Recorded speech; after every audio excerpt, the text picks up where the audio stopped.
Menzies lecture that you're about to hear has been commissioned especially to mark the centenary of Anzac Day. This public lecture is hosted by the Menzies Centre for Australian Studies, a part of King's College London since 1999. Each year we invite a prominent Australian to speak on a subject topical to both Britons and Australians, and which usually reflects upon the relationship between the two countries. This year, indeed this month, we are in fact hosting two such events. More on the second of these on the 27th of May on our website and through our Facebook network. I'm Simon Slight and I'm lecturer in Australian history here at King's. I'm also a Monash doctoral graduate, and hence it is with particular pleasure that I introduce tonight's speaker. Professor Bruce Scates is the director of the National Centre for Australian Studies at Monash. His many publications include Return to Gallipoli, A New Australia, The Cambridge History of the Shrine of Remembrance, and the recently republished and award-winning Women and the Great War, co-authored with Professor Ray Francis, who is also with us here this evening. Professor Scates is the lead author of Anzac Journeys, a work shortlisted for the Ernest Scott Prize in 2014, and a contributor to the Cambridge History of the First World War. He has also written a novel, On Dangerous Ground, retracing Charles Bean's, or Mr. Anzac's, steps across Gallipoli. The novel features on Australia's first national curriculum for literature, set on university courses in Germany, Turkey, and Australia, and has been awarded special commendation in the Christina Stead Awards. Forthcoming titles include The 100 Stories, A History of the First World War, with Rebecca Wheatley and Laura James, and The Last Battle, A History of Soldier Settlement in Australia, with Melanie Oppenheimer. Bruce, I'm being less formal and more Australian now, is also the lead chief investigator on Australian Research Council funded projects on soldier settlement, Second World War pilgrimage, and on the history of Anzac Day. When not writing, Bruce can be found teaching. He is the recipient of university, state, and national awards for teaching excellence, so tonight's lecture ought to be good. And he is a frequent contributor to writers' festivals and public forums. One such forum is MOOC, Mass Open Online Courseware, for which Bruce has developed content examining the fraught memory of war. And we shall retain this focus on fraught memory as we hear now the lecture, The Aftermath of Anzac, Beyond the Gallipoli Landings. Please join me in welcoming to the lectern Professor Bruce Scates.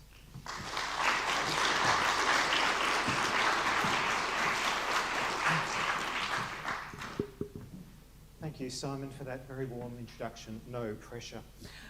It's a great pleasure to be back at King's, and it is an immense honour to be asked to deliver the Menzies lecture in this, the centenary year of Anzac.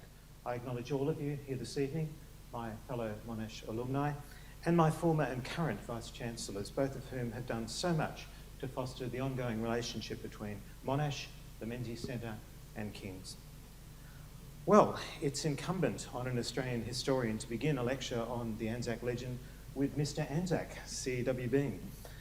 But mindful that my country fought this war less as an independent nation than a loyal dominion of Great Britain, I'm going to begin instead with Churchill. In 1923, Winston Churchill completed the second volume of his mammoth history of the Great War, The World Crisis. In no small part responsible for that bungled assault on Gallipoli, Churchill was at pains to justify what was, by any objective assessment, a costly, ill-conceived, and ultimately, I think, quite pointless campaign. The Dardanelles, he wrote, were a story of what-ifs. What if the Navy had pressed its first attack on the Straits just as the stocks of Turkish ammunition dwindled? What if Hamilton had landed in March rather than April? Had we pushed on at the very moment we faltered? Had the land war on Gallipoli not been floored by what he called inaction, hesitancy, half measures, then the campaign, he insisted, just might have succeeded.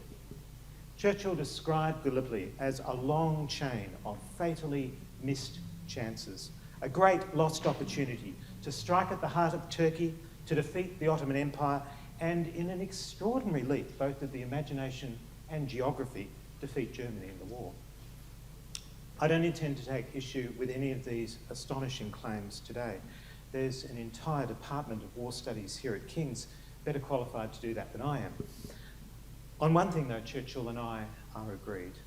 Hope died hard at Anzac.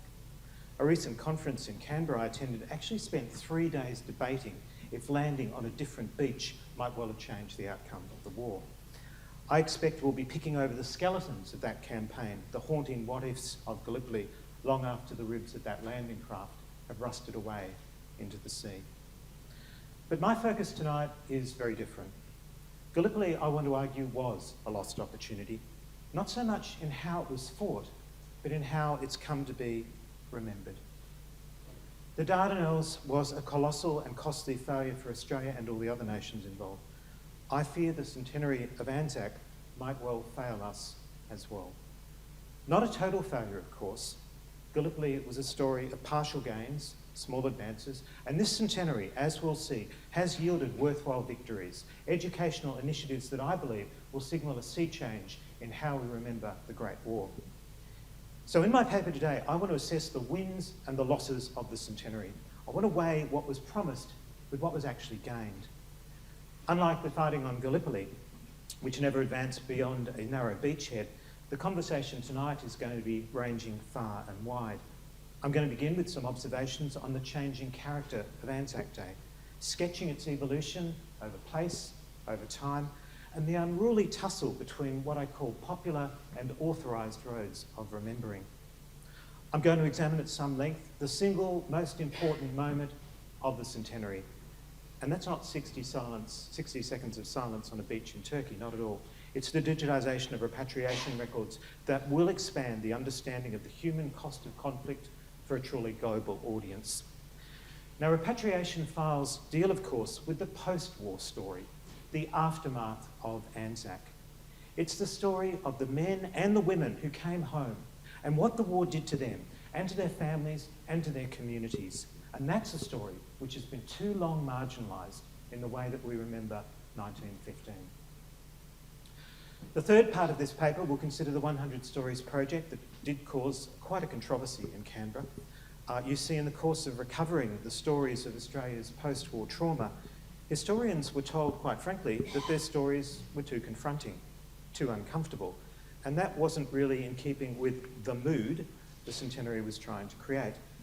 Now, this raises, as I'm sure you'll agree, very important questions about the public role of the historian, questions relevant to all of us who are committed to the independence and the integrity of academic inquiry.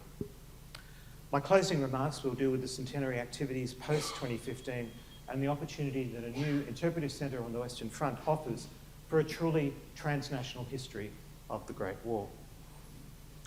Now, in delivering this paper tonight, I'm going to be drawing not just on my research, but also on my personal experience.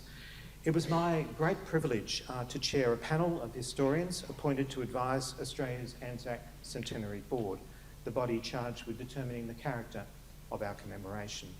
I acknowledge their fellowship and their collegiality this evening, and I hasten to add that the opinions respectfully expressed this evening are mine and mine alone.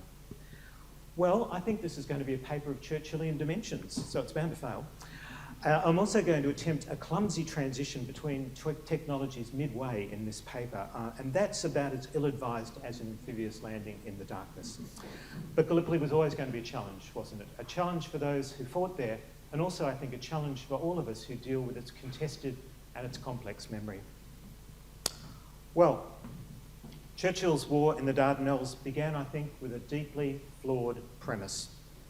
Perhaps we embarked on the centenary with an equally flawed premise as well. The Great War, we are often told, was Australia's first great military conflict. Of course it wasn't. A long and protracted war of dispossession was fought the length and breadth of the Australian continent at appalling human cost, and the shadow of that war, like the Great War, still remains with us today. Some historians would argue that the reason Gallipoli has become our foundation myth is because the true foundations of nationhood are too painful for white Australia yet to confront. So much easier to see ourselves as colonial innocents sacrificed in the interests of someone else's empire on the other side of the world.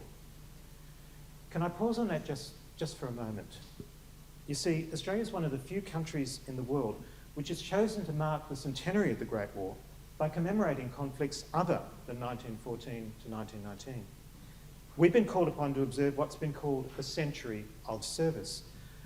That's a problematic project for historians because it conflates and it often confuses one military conflict with around a dozen others, conflicts that were fought for different causes in different decades, by different generations, and certainly in different ways. So it's ironic, isn't it, that the Anzac Centenary has asked us to look forward, but not to look back. That remembering war is so all-encompassing and so far-reaching in one sense, and yet so narrowly exclusive and inward-looking on another. Now, I'm not the first person to say this.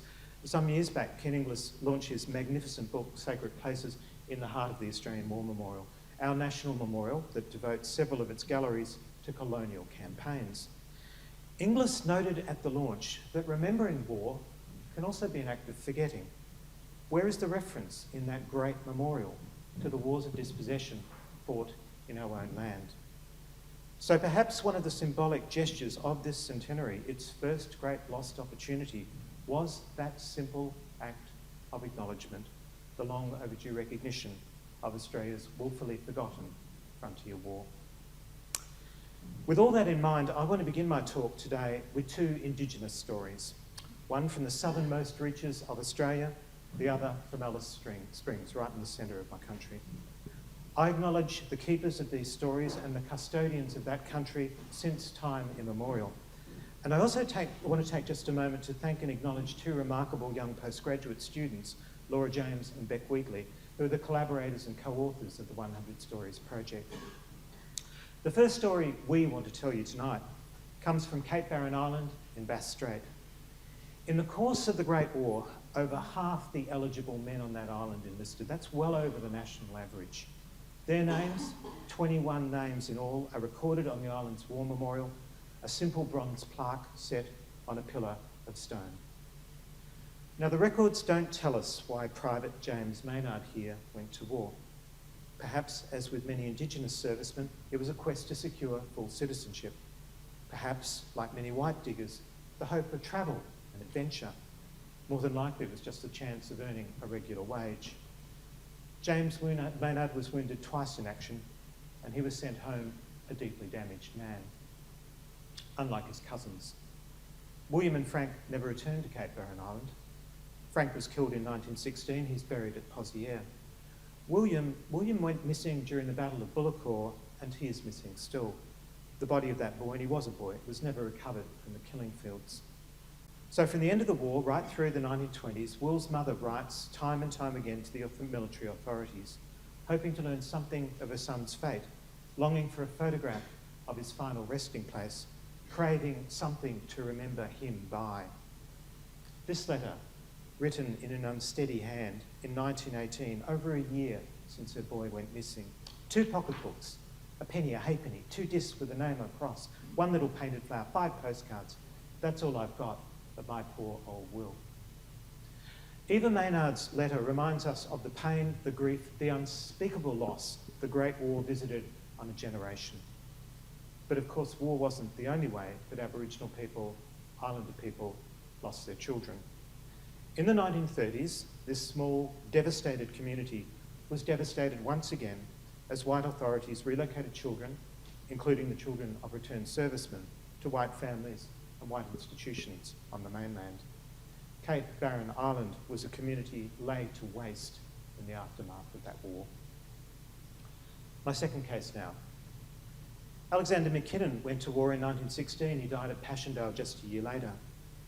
Alex was what they called a half-caste back then. His father was a white station owner, his mother an Aboriginal servant girl. And in his early teens, Alex's father abandoned him and his mother to marry a white woman in Adelaide. Now, before he left the Northern Territory, young Alex made a will, and I'll read a passage from it because, unlike the slide here, its intention is crystal clear. I give and bequeath unto Cobb, a Northern Territory Aboriginal, my mother, all my goods and chattels, real and personal, to you, for your own use and benefit, absolutely.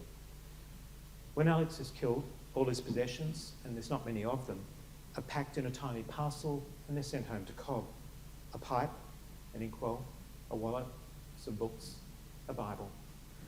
But Alex's medals never reach his mother. Let me read a second document to you now. Official correspondence, Major Pugh, Keswick Barracks.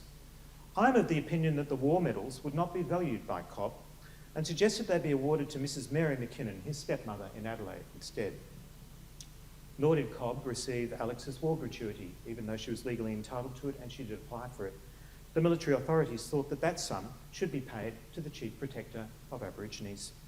So, in 1922, a woman Alex McKinnon had never met received all of his medals, the medallion struck in his name, and a commemorative scroll bearing a message of consolation from the King.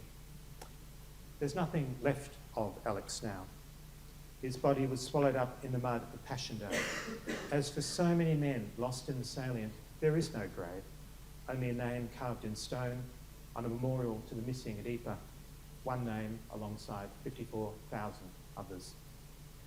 But there is a kind of postnote to Alex's story. In 2012, those historians advising the Anzac Centenary Board recommended that the authorities today might try to locate Alex McKinnon's Aboriginal family, and that some redress, real, symbolic, might actually be made. The centenary, it was said, was the time to address what was surely an injustice, one way amongst many of acknowledging the extent of Aboriginal service and sacrifice during the Great War. I don't know what became of that recommendation, but arguably that too was one of the centenary's lost opportunities. I wanted to begin with those two cases because of the insight they offer to the nature and the scale of bereavement. Charting the contours of grief, as the French historian Annette Becker has remarked, is surely the greatest and most important challenge facing a historian of the Great War. Like every bereavement, the suffering of those two mothers was particular. It was personal. It was magnified by the immense distance from the land that claimed their loved ones, by the absence, the physical absence of a body, by the lack of something to remember him by. These are Indigenous stories. They're grounded in culture, in community, in country, and yet surely they're also universal. Eva Maynard's longing, Cobb's anguished search for compensation, the quest for what we tritely call closure today, that was the experience of a whole generation. On the centenary of the Great War, we need to be reminded of the immeasurable scale of its suffering and its loss. Because it seems to me that what we've seen in recent years is Anzac adrift. With the death of the last World War I veterans, with the passing of that campaign from memory to post-memory and beyond, the day has been cut loose from its historical moorings. We have moved away from Anzac Day's original purpose, a solemn occasion to mark that personal loss, to a far less reflective celebration of nationhood. We emphasise the building of a nation, not a long and brutal war that tore communities apart. And ironically, this historical event is increasingly bereft of historical inquiry. Seldom on this day of national remembrance do we remember the political and the ideological imperatives that plunged Australia into that war in the first place, or how deeply divisive that war truly was. Nor do we often reflect on the broken promise that was made to Maynard's generation. That was supposed to be the war to end all wars, wasn't it? And here I can't help but note the different character the commemoration of the Great War has here in Britain. Gallipoli for you is not woven into the fabric of nation. You actually use the word futility here. You seldom hear that word in Australia. The changing character of Anzac Day observance is in sharp relief on Gallipoli itself. In the course of researching Anzac pilgrimage, I interviewed many descendants of veterans who'd attended services in the 1970s and the 1980s. They were small-scale, intimate events, held here at the cemetery at Ari Banu. Few speeches, usually no politicians. Can you imagine an Anzac Day without a politician today? Just the waters of the Aegean lapping on the shore at dawn. You can almost hear it in that photo. Well, I've just come from Gallipoli, and it seems to me that the centenary of Anzac there was less a ceremony than an event. Stage set for media, orchestrated for television, hierarchical, even really quite authoritarian in the way it was managed. Now, I don't doubt, can I emphasise this, the sincerity and the genuine sorrow of many who attended. In one estimate, 50% of that crowd was actually over the age of 70, and many had strong family connections to the campaign. But it does trouble me that so many people spoke with such elation of, and I quote, winning the ballot, and the celebrity value of being there for the big one. This is a world away from the pathetic private grief of Eva Maynard. In 2015, I think my country needs to be reminded of that war's catastrophic cost. Of course, this burgeoning of Anzac Day in the late 20th century took all of the historians by surprise. In a characteristically reflective moment, my colleague Graham Davison recalled the hasty revisions of his lectures as Anzac Day, far from withering away as he confidently projected, simply tripled in size time and time again. History was happening without us. Elsewhere, I've considered at some length the causes of Anzac. Please sit down, you'll get very tired. I've considered the causes of Anzac's revival.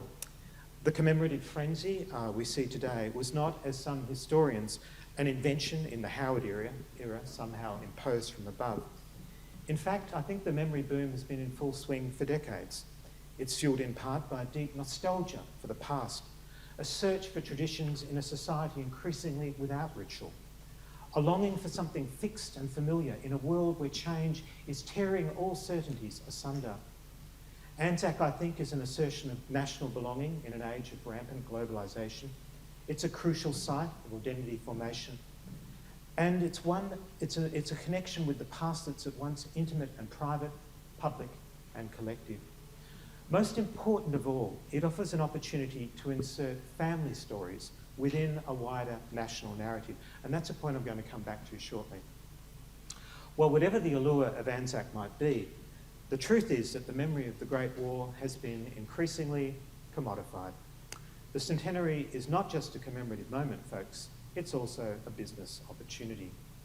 I'm not sure how much media exposure this has got in Britain, but in Australia there's been a popular reaction against what's been called Brandzac. The marketing of make-believe memorabilia, the trivialisation of war through stubby holders, poppy aprons and all manner of Anzac accessories. Supermarket chains, breweries, even Australia Post have been cashing in on the Centenary.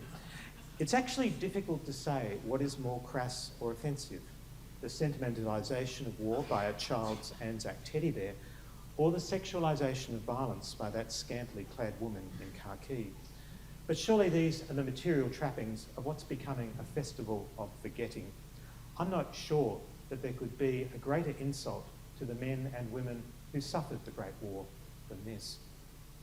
I am sure, though, that the commodification of Anzac has been a godsend for the economy of Chinakale, where enterprising merchants now ply the pilgrimage trade.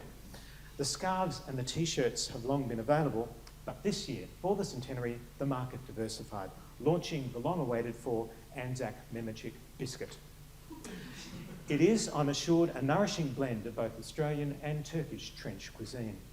Open the pack, the label tells us, and taste the soul of 1915 inside.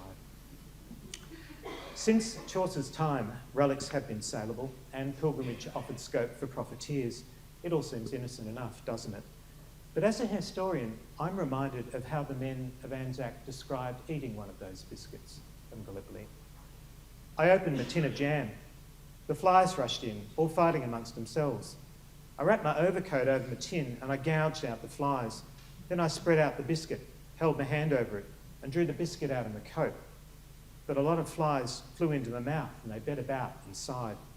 I nearly howled with rage.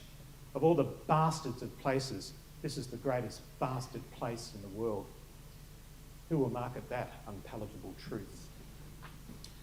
Alongside the commodification of war runs a fervour for recreation and reenactment, and that too is, I'm afraid, deeply ahistorical. It's not just the mistaken belief that an emotional connection to the past always enlarges our understanding of it, or that dressing up in period costume can somehow transport people today to the world of 1915. Reenactment at best simplifies and at worst trivialises the experience, the lived experience of war. I guess a recent example of that is the decision by the Caulfield Returned Soldiers League in Victoria, quite close to the Monash campus, to convert 800 square metres of its car park into trenches. Life-size images of soldiers, a replica of a howitzer, and no fewer than 2,500 sandbags help people, and I quote, to step back in time to Turkey in 1915. There were no rotting bodies built into the parapet, of course, no dysentery, no shrapnel, no terror, but this Gallipoli theme park enabled visitors to walk in the footsteps of Anzac. That's a slogan that virtually every Anzac tour company seems to use. Reenactments also loomed large in submissions that were sent into government in the lead up to the Anzac Centenary. Over 600 proposals were received from a remarkably wide cross-section of the community. Many seem to believe that the best way to remember war was to somehow relive it. From modern-day charges of the light horse through the thoroughfares of our capital cities, to elaborate proposals to reenact the Gallipoli landings. Surf life-saving teams wanted to storm Anzac Cove at dawn, likening the invasion of the Ottoman Empire to some kind of boating regatta. Frankston City Council wanted to appropriately reenact the landing on bayside suburban beaches. Finding an appropriate cliff to actually climb was one of the biggest challenges. And the most imaginative submissions went even further than that. Determined to capture what she called the soul of our Australian identity, Elizabeth proposed restaging all of Gallipoli's principal battles. Performances, as she discreetly called them, would run hourly on weekends and during school holidays. Participants, she explained, could be dressed up in army gear, equipped with high-tech helmets simulating all 5 senses, and then ordered over the top by modern-day members of the Defence Force. Elizabeth wasn't sure exactly where these war games might be staged, but she thought Canberra's Floria, the annual flower show hosted by our national capital, might be just the place to reenact the charge at Lone Pine. Now, it's easy to make fun of this, but can I tentatively suggest a more careful and maybe more sympathetic reading? A recent study at Monash has analysed these submissions as a case study of historical sensibility and what we've called the imagined emotional community centred around remembrance. We mustn't underestimate the deeply personalised subjective investment in the memory of war. Nor should we assume that there's only one route to good historical understanding. Good history isn't just a matter of critical and detached analysis. Historians also need a sense of empathy with their subject, and that can be fostered by exercises not so dissimilar, well, quite dissimilar actually, to these.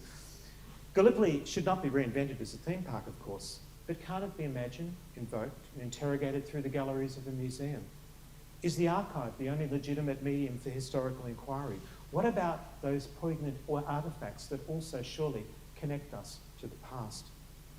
And maybe the rigid distinction between history, imagination, and memory narrows, even dispowers our discipline. For the late Raphael Samuel, history was a much more hybrid and organic form of knowledge, and I quote, syncretising past and present, memory and myth, the written word and the spoken word. Its subject matter, he says, is promiscuous. Well, maybe a promiscuous history is going a little bit too far, but these submissions do reveal the unruly democracy of Anzac Day observance.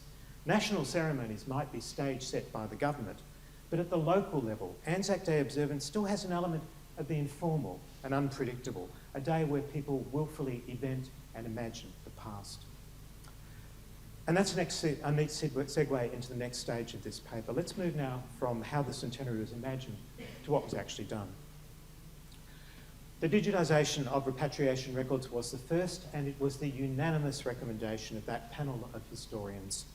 And it was actually the only point that 12 historians locked in a room in Canberra could actually agree on, and I'm sure that will surprise no one here. Now, to date, the Australian government has committed $3.4 million to the project. That's a woefully inadequate sum, given the scale of the task. And actually, it's an insultingly small fraction of a total budget of at least, what are we up to, 150 million? I'm not sure. As I'm sure everyone is aware, Australia's centennial budget is almost twice the size of the UK's, a nation many times our size. Now, to date, very few people have viewed these repatriation files, and the samples that have been taken by historians have been very, very small. So what I'm going to do first is walk you through some of these remarkable records and explain to you why digitising the whole lot, not just the first contingent, has to be such an urgent priority for the centenary. I'm going to argue that these files are by their nature disruptive to that simple, unproblematized view of war. And then I'm going to introduce you to some of the ways that historians have used these and other archival records in the 100 Stories project I alluded to. Let's turn to my first task then, a brief overview of the Repat Records. You'll find many images of Australian servicemen and women on the National Archives of Australia website. The site's recently been rebadged. It's now called Discovering Our Anzacs. And that in itself is testimony to the way that thousands and thousands of Australians and New Zealanders have connected through the keyboard to an imagined Anzac past. They visit this site to view the service dossier of a man or a woman who served overseas and thus insert their family story within surely events that shape the whole modern world. Discovering Anzacs also provides a space for visitors to upload images like this one and to record family memories. Of course, 2 or 3 or 4 generations on, these aren't really memories at all, are they? For the historian, these images highlight the selective nature of war remembrance. Invariably, the portraits the site hosts are handsome and heroic, like this one. They remind us of what Anna Coyd called the sterilisation of war and violence. These clean, whole and beautiful bodies conceal the sordid reality of bodies that have been damaged, dismembered, altogether obliterated by war. So, the image I want to begin with isn't that familiar image of a young soldier proud and confident in his uniform, but an image of one of those men when he comes back from that war, scarred by the experience of battle, aged prematurely by the terrible things he has seen and he has done. He's not just a victim. And struggling to adjust to a new life as a civilian. Ladies and gentlemen, this is Bertram Burns. Private Burns, the service record tells us, enlisted at the age of 24. He served in France. He's wounded in action on 2 separate occasions. The second wound did that. September 1918, the attack at Mont-Saint-Quentin. Private Burns' service dossier runs for just 22 pages. There's only one letter from him, one chance for him to speak. It's this letter, written in 1938, asking to purchase duplicates of service medals lost in a bushfire. Why? He wants to wear them on Anzac Day. Now, reading the service dossier tells us very little about Private Burns, or his family, or his wound, or what that actually did to him and to those who loved him. The Repatriation records, on the other hand, are so much more substantial. 3 separate files, hundreds and hundreds of pages. They tell us so much more. What does that sparse entry in the service record, GSW face, really mean? The medical report in the repatriation files refers to much facial disfigurement. I think Private Burns puts it much better. My face is practically shot away. The wound was so severe that he dribbled constantly and there was a discharge from his nose. Private Burns had to live on what they called slop food. His disfigurement, much worse before that operation, was such that employers wouldn't take him on. He was shunned, he was ostracised. He took up a block of land as a soldier settler. He found himself too weak to work it. Reading the service records, you would learn nothing of that, nothing of his or his family's post-war ordeal. The repatriation records tell us that, and they tell us so much more. At the moment, the experience of war is recorded in a kind of shorthand, and one that often lends itself to a grand, heroic narrative. But the repatriation files help us to imagine what those of us who've never been to war can't possibly understand. And there's a visceral quality to that testimony. You read these men's accounts, often in their own words, and you can begin to imagine what it must have been like to spend days and nights in continuous fever and delirium, a shaking and a shivering, as the file puts it. You can hear the hushed voices of what they called the whispering men, gassed men, whose lungs were slowly corroding, who could barely breathe, who vomited up their meals, who fell over with giddiness, and who, like this man, finally lost confidence in himself. You can see the physical and the psychological scars of what was often called a war-wrecked generation, and how their injuries also destroyed the lives of those around them. Leroy, that gas man in the previous slide, turns to drink, and he turns on his wife as well. Now, you might think that's an unmitigated tragedy, an endless catalogue of horrors, but history is never just that. There is a great dignity in Bertram Burns. Look at how this man dressed on the day they took that photograph. Read about the efforts he makes to care for his family. And remember that this is a man, this is a veteran, who wanted to march and wear his medals on Anzac Day. His battles didn't end in 1918. Two things to notice about this slide, no prizes for guessing. Look at that phrase, sentenced to destruction. When the Repatriation records came to National Archives from the Department of Veterans Affairs, archives had to decide what to do with them. And frankly, they posed a huge problem, and I mean huge, quite literally. 10 kilometres of shelving space. Imagine that, it's a forest of files. And as is so often the case with bureaucracies, people clutched for the easiest solution. I mean, who'd want to read the medical charts of long dead men? And maybe there's awkward issues of privacy too. So for several months, the fate of these files actually hung in the balance. And can I just pay tribute to the historians and archivists back then, and that wasn't so long ago, 2004 we're talking about, who saved these files from destruction. But the second thing to notice about that file is the name. Thomas Abdullah's name is telling us something we don't often hear about the first AIF, do we? It's social and it's cultural diversity. I think that's a story we need to recover today if we're going to say something new about Australia in the Great War.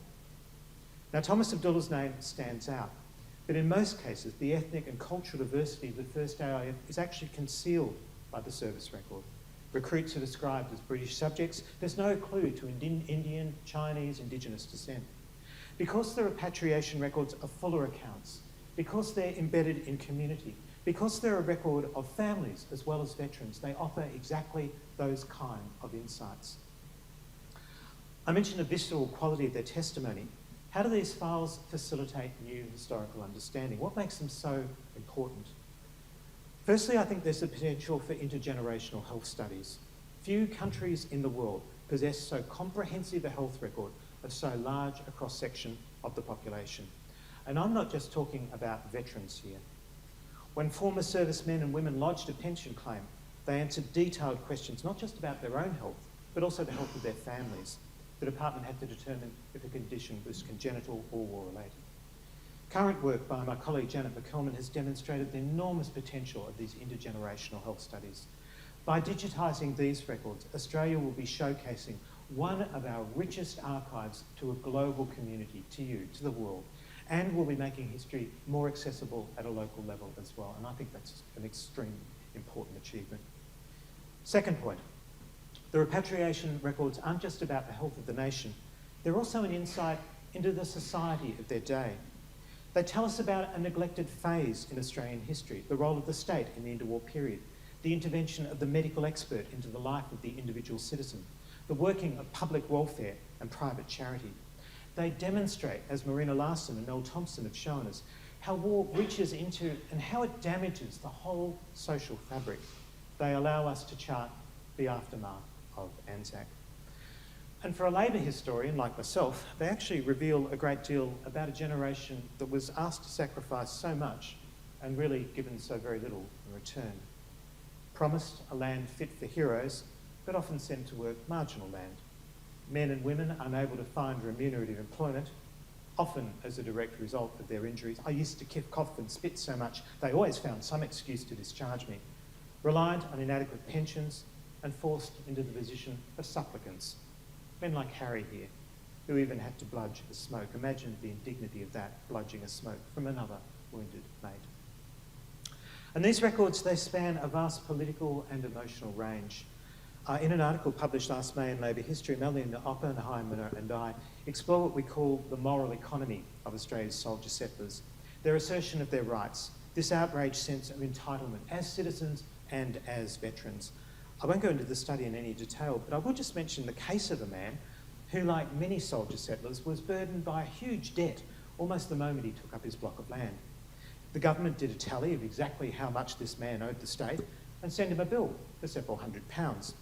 In response, this particular soldier settler itemised not just every hour of the day he'd worked that useless farm, but also the cost of going to the Great War, the cost of his injuries, the cost in lost earnings, and he sent the government a much bigger bill of his own.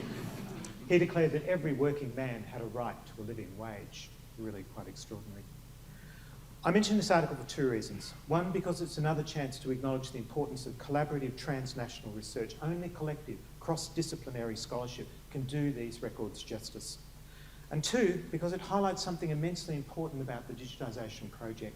Now historians and you can triangulate sources. You can shift from service dossier, repatriation file, lands department record. You can fashion a fuller and more nuanced understanding of the experience of men and women before and after the war.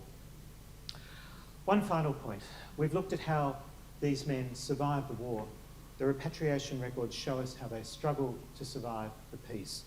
And that, I hasten to add, is not just a bloke's story.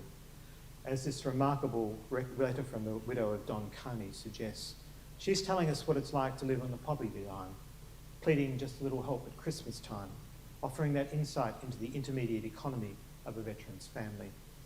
Women's voices are threaded all through the repatriation records, and it's a woman's voice I want to end this section of the paper on this evening. This is a letter from Louisa Campbell. She's writing to the department not long after the death of her husband.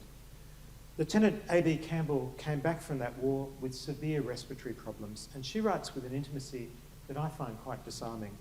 My husband's death was the death to all my happiness. He was no whiner. He hid all his sufferings with a smile. Now, the circumstances of Lieutenant Campbell's death are by no means clear, but it was a violent death, as violent a death as you'd ever encounter in war. Lieutenant Campbell's body was cut in two when he fell from a railway carriage in Sydney. He may have opened that door because he was desperate for air. Both lungs were collapsing, every breath was an effort. Or, as the coroner's report here implies, he may have chosen a quicker death than the one was certainly in store. What's beyond dispute is that Louisa Campbell believed his death was directly attributable to his war service. He gave his life for his country, she writes, as surely as if he had died in battle. We did our bit. The department thought otherwise. Campbell's death was deemed not war-related. Her pension was assessed accordingly. And perhaps that's the most extraordinary message of these extraordinary records. It's not just soldiers in uniform that bear the cost of war. While Mrs. Campbell's testimony introduces us to the third topic of this evening, the 100 Stories project relies very heavily on these repatriation files. The project was designed to broaden the ambit of remembrance, to face the uncomfortable truths we've been discussing tonight. And they actually had their genesis in the first tentative meetings of the Anzac Centenary Board. Some members of the board, not all of them, were captivated by the suggestion that the names of Australia's war dead might be projected in lights across our war memorials and possibly over the sails of the Opera House as well. Some went even further than that. Why stop at our war dead? I mean, we should include New Zealand fatalities. There is, after all, that NZ in Anzac. Perhaps this could be a global partnership, a continuous screening over 5 years of the centenary of every casualty of war. Have we got time to fit them all in? One government official meekly asked. Well, the truth of it is that the war dead, or the war dead, can never be named. We will never know the names of legions of Ottoman soldiers slaughtered at Anzac. There were no surnames in the Ottoman Empire, and what records there were scattered or destroyed in over a decade of continuous war. Who bothered to record the names of African soldiers fighting for one or another colonial power? As Siegfried Sassoon once remarked, the appalling thing about the Great War was its sweeping anonymity. So many nameless names. And then there's the matter of naming itself, so important in the 1920s to restore individuals to their families. But today, can naming serve that same purpose as it did for Eva Maynard? Or do these names no longer truly belong to us? Finally, and most importantly, just who qualifies as our war dead? Australia's official honour roll, those names gleaming in bronze at the heart of our national memorial, numbers 60,000 for the First World War. But what of the men and the women who died decades after the fighting ended? What about Lieutenant Campbell? Wasn't he a war casualty as well? The 100 Stories began as a corrective to all this, and one which was, I should strongly add, supported by several members of the board. They offer a fragment of Australia's experience of war, 100 lives to mark the 100 years of the centenary. These stories have been chosen from right across the country. They highlight the experience of women as well as men. They consider the way the war affected a generation.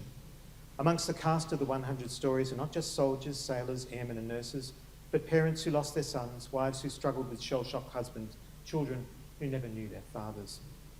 I'm going to trial just a few of these stories today. They're very short. The first fell within the comfort zone of the Anzac Centenary Board, a diverse and really quite divided body. But the second two mark a point of departure. Historians were asked, and I quote here, why there was a need to be so brutally honest. Now that's an intriguing question, isn't it? And it does beg another question, doesn't it? Do you really want a dishonest history of the Great War? And we were told that the confronting stories were simply too challenging. One story, as you'll see in particular.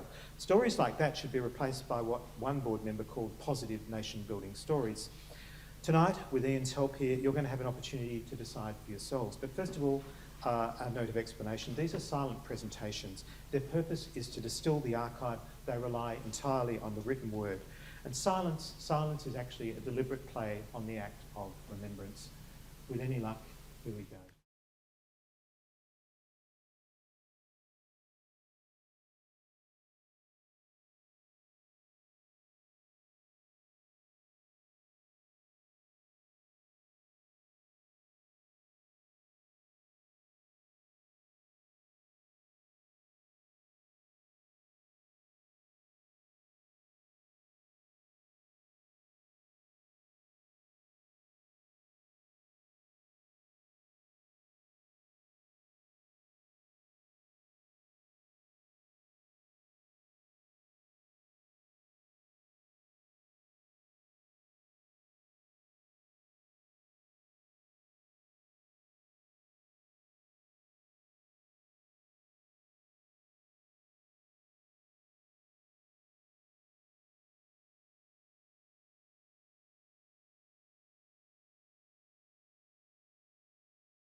It's not his fault. It's not his fault. No one hurried to condemn Frank Wilkinson in the 1920s, perhaps because Australia was full of similar stories, equally tragic, good men undone by the horrors of war, brutalised by what they had seen and what they had done. The question is whether we're prepared to hear such stories today. Wilkinson's story was the story that went too far. This is the story we were asked to replace with some more consoling tale, what Wilfred Owen might have called some gallant lie. Over the next few years of the centenary in Australia, there will be no shortage of nation-building narratives. We'll be told time and again a story of courage and sacrifice, fortitude and endurance, mateship and resolve, and of course, there's a place for those stories. But perhaps 100 years on, there's space for other stories as well. Perhaps we should seek out stories marginalised by those nation-building narratives. Perhaps for this global catastrophe we call the Great War, we should look beyond the boundaries of the nation. One senior bureaucrat told me that what the public hopes for from this centenary is, and I quote, a warm, fuzzy feeling. I believe he's wrong about that. I believe the public's ready for a more mature, more reflective mode of remembrance than the Anzac amnesia we are so often served. In any event, historians can't be party to so willingly selective a view of the past. That diminishes history, but it also diminishes and it dishonours them. Now the final and the very briefest part of my paper. Many of the men who served at Gallipoli went on to serve at the Western Front. For them, that was the aftermath of Anzac, and it's here I want to leave this evening's discussion. Late last year, Jay Winter, Ray Francis, L. Thompson and I were asked to provide historical content for the new interpretive centre being planned at Villa-Bretonneux. Just 3 months into this immensely important project, we decided to withdraw, and I'm briefly going to explain why. You see, we believe that remembering the Great War should be a transnational project, rather like the European project itself. 100 years since the carnage that tore the war apart, it's time to speak across borders and focus on the common tragedy shared by combatants and civilians on all sides of the conflict. Now that doesn't really sit well with the brief that the new interpretive centre should demonstrate the way that the first AIF, and of course John Monash in particular, won the war. You're going to hear that time and time again over the course of the centenary. Nor were we encouraged by comments made by one senior government official. There are certain feelings we want to instil in visitors to the centre, he told us, and that effective use of history is worrying enough. But even more worrying are the feelings that he hoped to create. Quiet pride was one of them, of course, moderated, he quickly added, by a touch of sadness. I wonder whether a touch of sadness is really enough for the song. The exhibition space planned for Villa-Bretonneux will feature a number of biographical sketches. Today, I'll tell you 2 of the stories we nominated, and this won't take long. The first is the story of a man who showed a very different kind of courage to the courage of our soldiers. Arthur Ray, founder of the Shearers' Union in Australia and Aotearoa, New Zealand, and one of the first Labor members of Parliament. A fervent internationalist, a feminist, Ray called for a negotiated peace, and he opposed the introduction of conscription. And he had 3 sons who served, and 2 of them, William and Donald here, both died. It was almost certainly Arthur Ray who composed young Billy's epitaph, an inscription set in stone at the very entrance of Villa-Bretonneux, challenging every visitor to that site today. Another life lost, hearts broken, for what? Arthur Ray's story reminds us how the Great War tore a family and a nation apart. It affirms a dissenting voice that we seem to have forgotten in our memory of that conflict. The war divided Australia and the world. It laid to waste a generation, and it laid the basis of an even more terrible war to follow.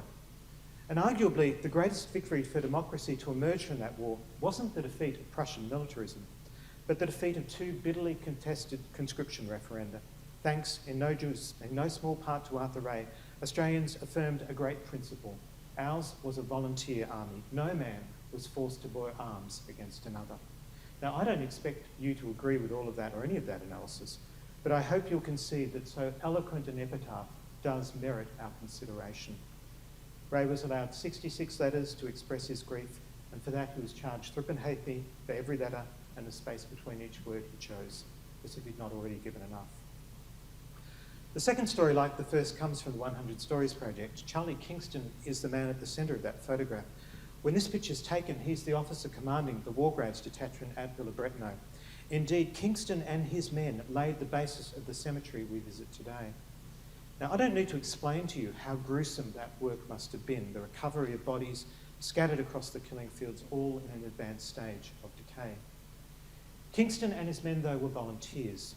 No doubt they stayed on in France for many reasons, but several, Charlie included, may have known some of these men and may have wanted to restore some semblance of dignity in a war where all decency was lost. But Charlie, like Arthur Ray, presents us with a dissenting narrative, a problematised history. "The war's over," he tells his men. "Don't you call me sir." He dresses the German prisoners he's been allocated in Australian uniforms. He's sparing the abuse of the locals. He takes them on joyrides into Amiens and shouts them a drink. Well, several drinks, actually. Under Kingston's command, the Wardroves depot at Villabretno goes by the name of Captain Charlie's Boozer, and it's frequented by what locals called loose women as well. Charlie turns a blind eye while soldiers entertained women in the compound and borrowed War Commission vehicles for excursions into the town. And when he's not burying the dead, Charlie's mixing what he liked to call the Villabretno cocktail. It's a potent blend of rum, whiskey and sauce of an alcoholic intensity imaginable only in France. In 1922, the government initiates an official inquiry into the management of Villabretno. That's how we know all of this. Kingston is accused of behaviour unbecoming an officer, and he's sent home. He's sent home by the same military authorities who decorated that same name for bravery just a few years before. Now, of course, we can read Charlie's story in a number of different ways. Maybe he was struggling with the demons. Maybe the drink was a desperate escape from that grim work of exhumation. Maybe he'd just simply had enough. No doubt you'll have your own take on this particular story. But I would like to think there was a great humanity in befriending those German prisoners and discarding the brutal authority that ordered men to their deaths. And whatever the truth of Charlie Kingston might be, this is a story surely, like Arthur Ray's story, that we should tell at Villabretno. We decided to withdraw from the Villabretno project when Arthur Ray and Charlie Kingston's name was struck off the list of approved biographies. Now, there's more at stake here than the professional discomfort of a few disputatious historians. At issue here is the whole character of historical remembrance. Do we want a memory of war that's confined to a singular and unitary national narrative, or a past that's open to complexity, multiplicity, even disagreement? The museum, the Australian government assures us, will pose a major educational resource on the Somme. If so, can we really turn away from that terrible question Ray carved in stone at the entrance to that very memorial? And don't we do that generation a great injustice when we present them as something other than what they were? I was told last week that the senior DVO official managing the museum has declared it's inappropriate to mention venereal disease in any historical exhibition planned for Villabretno. Honouring the dead makes them the saints they certainly never were. Ironically, it destroys their very humanity. It's also, of course, an affront to history. 60,000 Australian troops contracted VD during the Great War, about the same number of men who died. Well, might we say, lest we forget. I began this paper by discussing the shifting memory of Gallipoli. I'm going to end now in the same way, and thank you for your patience.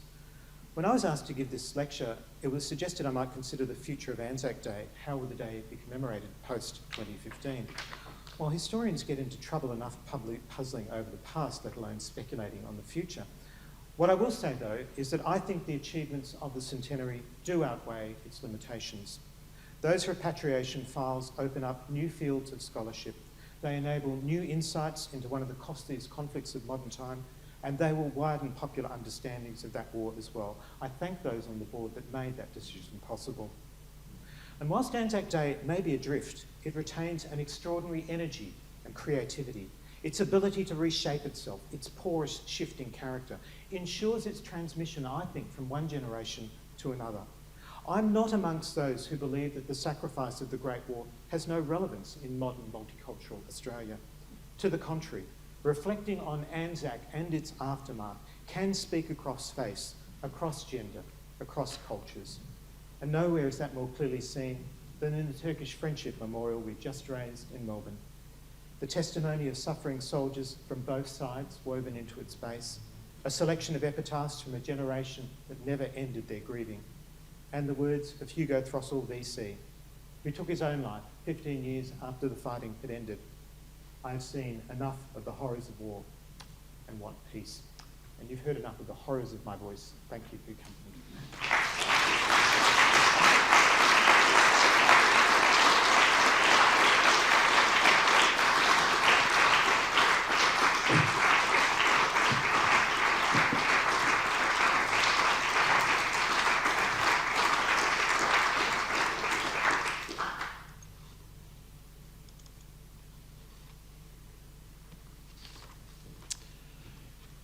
Ladies and gentlemen, my name's Ian Henderson and I'm the Director of the Menzies Centre for Australian Studies here at King's College London.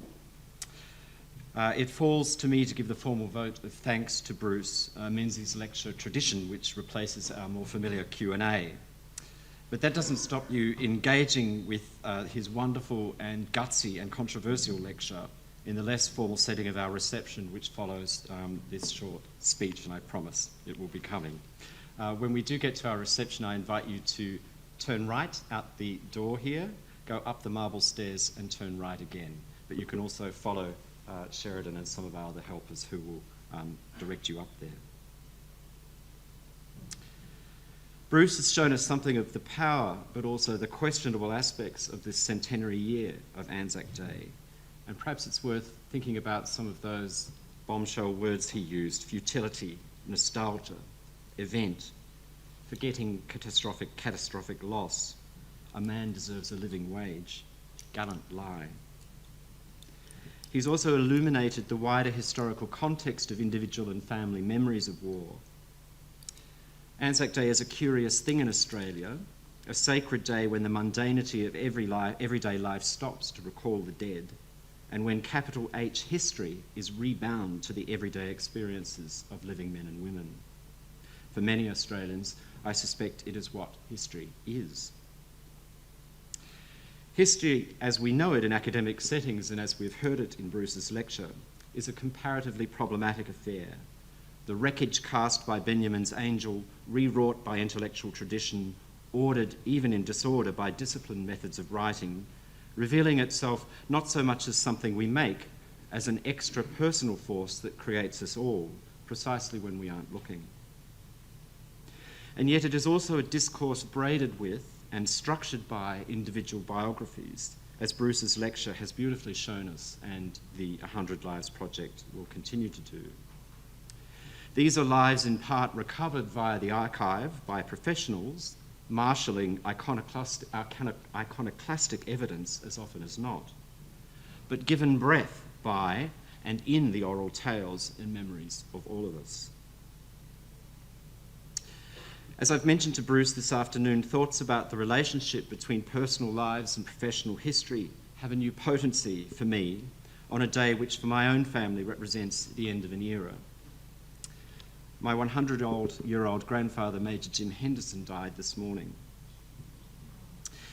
He was our gentle and humorous patriarch, a rat of Tobruk who became a career soldier in Canberra after the Second World War. 4 months old, on the real Anzac Day, he's seen here, in a red scarf and rather cool shades, being driven past the Governor-General at the Centenary of Anzac Day march in Canberra 12 days ago. I'm so pleased I was able to see him on his 100th birthday in December and able to dedicate this vote of thanks to him. It's charting the contours of grief. I've been drawn before to think about my grandfather with my academic hat on, that is, with a sense of history as much as of the man, when tracing developing myths of Australian masculinity, not least because for me he embodied so many of the best aspects of the Anzac legend. But Popper's was a very quiet pride. Warfare and international experience at a key moment in his life gave him nothing of Anzac Day jingoism, perhaps apart from a certain laughing distrust of the Poms. In this, he reminds me of Alan Seymour's depiction of the real Gallipoli veteran, Wacker Dawson, in his 1960 play The One Day of the Year, a much softer form of being an Australian hero than that displayed by the frustrated World War II vet Alf Cook in the play. Wacker is attentive to what Bruce called the immeasurable grief, and indeed to the futility of war. I raised this play for a couple of reasons. Firstly, expediently, to advertise the fact that it is being revived here in London at the Finborough Theatre for a month from the 19th of May. It will also be the subject of a panel discussion in the Australia and New Zealand Festival here at King's at the end of May. I raised the play secondly to bring something of my own discipline, Australian literary and film studies, to bear upon Bruce's lecture. For the play brings out for me some of the key points that Bruce has touched upon, showing both Seymour's foresight and Bruce's guts in not shying away from less pleasant aspects of our Anzac history. The play focuses on post-Second World War generational conflict about the meaning of Anzac and the political ends to which Anzac could be mobilised in the late 1950s by vociferous veterans like Alf, by the politically proactive and conservative at the time Australian Returned Servicemen's League, and by the rich men of big business and the media. As Seymour revised the play through the 1960s, he ramped up the recognition of big business's role in mythologising Anzac, and he enlarged the character who voices this recognition in Act 3, the little jumped-up snob, Jan Castle. She's the character with whom I might ordinarily be most identified. Australian returned servicemen and women may on occasion be collectively lumbered with conservative values by the likes of Jan and me, when academic trends are moving through us or we have betrayed our own intellectual sensitivities. If we thought a little harder, we'd see the ways in which the transnationality of contemporary Australian lives were pioneered by them, a kind of complementary counterpoint to a post-war migrant experience, and that many returned determined to bring a better life to their descendants, to make something of the possible to make something if possible of the wreckage that Bruce has articulated. Access to high-quality education was and is key here. It was a driving motivation in what my grandfather wanted for his children and grandchildren, his own education and early career interrupted by war. That I'm standing here today would have been, was and is a source of great pride for him. But what is more this evening is the dialogue that is being developed between the Menzies Centre and Monash's National Centre for Australian Studies, of which Bruce's lecture is a key sign. We are working together to strengthen and develop global and networked visions of Australian studies, making new uses of technology and building on already strong professional relations between staff on either side of the globe, both to generate research about what Australia might mean in the past, present and future, and to educate people all over the world about the peculiarities and riches of human experience in our country. The values prized by many Australians include those brought back from war by many people like my grandfather, and by others whose insights, as we've learned from Bruce, came with great suffering and poor recompense, viewpoints sometimes embittered in the aftermath of war. Their anger, too, is our inheritance. But so is their compassion, their drive to better their fellow countrywomen and men, in many instances their faith, and ultimately their love. Bruce's lecture has showcased not only his own research, but indicated something of the wealth of work being undertaken at Monash, drawing ordinary people's lives into history and opening conversations between history as a professional discourse and the knowledge and wisdom of real families. It seems to me this has been a most fitting way of marking this historical occasion, 100 years since the landings at Gallipoli. And I ask you then to join me in thanking Professor Scates for delivering the centenary of Anzac Menzies lecture. Thank you very much.